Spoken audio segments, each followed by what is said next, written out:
வணக்கம். Live சென்னை.com viewers. Chennai நகரின் அடையாளங்களில் ஒன்றான கூவமாற்றில் மீண்டும் நன்னீர் ஓடச் செய்ய வேண்டும் என்ற நோக்கில் மிக முக்கியமான அதிரடி அறிவிப்புகளும் புதிய திட்டப்பணிகளும் தற்போது தொடங்கப்பட்டுள்ளன. சென்னை நதிகளின் முகவரியை மாற்ற அரசு மற்றும் பல்வேறு அமைப்புகள் எடுத்து வரும் தற்போதைய நடவடிக்கைகள் குறித்த விரிவான தகவல்களை இந்த செய்தி தொகுப்பில் பார்க்கலாம்.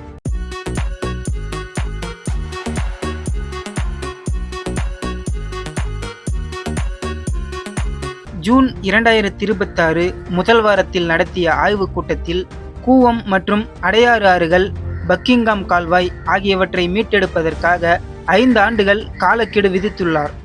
இதற்காக முதலமைச்சரின் ஒருங்கிணைந்த நகர்ப்புற மாற்ற முகமை என்ற மெகா திட்டம் உருவாக்கப்பட்டுள்ளது. இந்த திட்டத்தின் கீழ் அடுத்த 5 ஆண்டுகளுக்குள் கூவத்தில் கழிவுநீர் கலப்பது முற்றிலும் தடுக்கப்பட்டு நன்னீர் ஓட வழிவகை செய்ய இலக்கு நிர்ணயிக்கப்பட்டுள்ளது. இந்த நதிகள் சீரமைப்பு திட்டத்திற்காக மத்திய அரசின் நகர்ப்புற சவால் நிதி திட்டத்தின் கீழ் முதற்கட்டமாக சுமார் 7500 கோடி நிதிக்கு கொள்கை அளவிலான ஒப்புதல் அளிக்கப்பட்டுள்ளது. தமிழக அரசு இந்த திட்டத்தின் கீழ் ஒட்டுமொத்தமாக சுமார் 30,000 கோடி வரை நிதி பெற தகுதி பெற்றுள்ளது என்பது குறிப்பிடத்தக்கது. கூவமாற்றின் மாசுபாட்டை குறைத்து அதன் கரைகளை மேம்படுத்த பல துறைகள் ஒருங்கிணைந்து தற்போது தீவிரமாக செயல்பட்டு வருகின்றன. சுத்திகரிக்கப்படாத கழிவு நீர் ஆற்றில் கலப்பதை தடுப்பதற்காக ஆங்காங்கே கழிவுநீர் குழாய்களை இடமறித்து மாற்றுப்பாதையில் திருப்பும் பணிகள் நடக்கின்றன.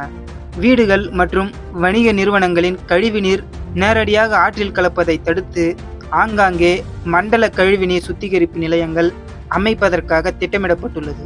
மேலும் சென்னைக்கு வெளியே திருவள்ளூர் வரையுள்ள கூவமாற்றின் மேல்நிலை பகுதியான சுமார் 40 கிலோமீட்டர் தூரமும் தற்போது குப்பைகளாலும் கழிவுகளாலும் பாதிக்கப்பட்டுள்ளது.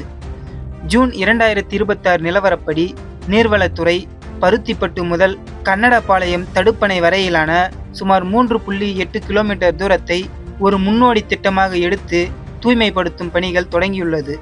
மேலும் இந்த திட்டத்தை இம்முறை அரசே முழுமையாக செய்யாமல் பொதுமக்களையும் தன்னார்வ அமைப்புகளையும் இதில் இணைத்துள்ளனர்.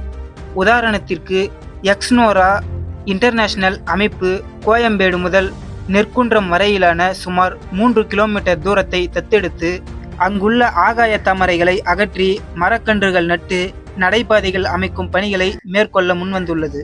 வரும் வடகிழக்கு பருவமழையை எதிர்கொள்ளும் விதமாக வரும் ஆகஸ்ட் மாதத்திற்குள் கூவமாறு மற்றும் அதன் துணை கால்வாய்களில் உள்ள அமைப்புகளை நீக்கி தூர்வாரும் பணிகளை முடிக்க சென்னை மாநகராட்சிக்கு கடுமையான கெடு விதிக்கப்பட்டு பணிகள் தற்போது நடந்து வருகின்றன. சென்னை, கோவை, மதுரை போன்ற மாநகராட்சிகளில் வெள்ள தடுப்பிற்காக ஸ்பாஞ்ச் பார்க் எனப்படும் சிறப்பு பூங்காக்கள் அமைக்கப்பட்டு வருகின்றன. இதன் மூலமாக மழை நீர் தேங்கி ஆற்றில் சீராக வடிய வழி செய்யப்படும். மேலும் இந்த திட்டங்கள் தீவிரமாக இருந்தாலும் வீடுகள் மற்றும் வணிக நிறுவனங்களில் இருந்து திருட்டுத்தனமாக ஆற்றில் கழிவு நீரை திறப்பது மற்றும் திடக்கழிவுகளை கொட்டுவது இன்னும் முழுமையாக கட்டுக்குள் வரவில்லை. இதனால் பணிகளை இன்னும் வெளிப்படைத்தன்மையுடன் கண்காணிக்க வேண்டும் என்ற கோரிக்கைகளும் தற்போது எழுந்துள்ளன. இருப்பினும் தற்போது பிரம்மாண்ட நிதி ஒதுக்கீடும் 5 ஆண்டு காலக்கெடுவும் கூவமாறு மீண்டும் பழைய நிலைக்கு திரும்பும் என்ற நம்பிக்கையை தற்போது ஏற்படுத்தியுள்ளது.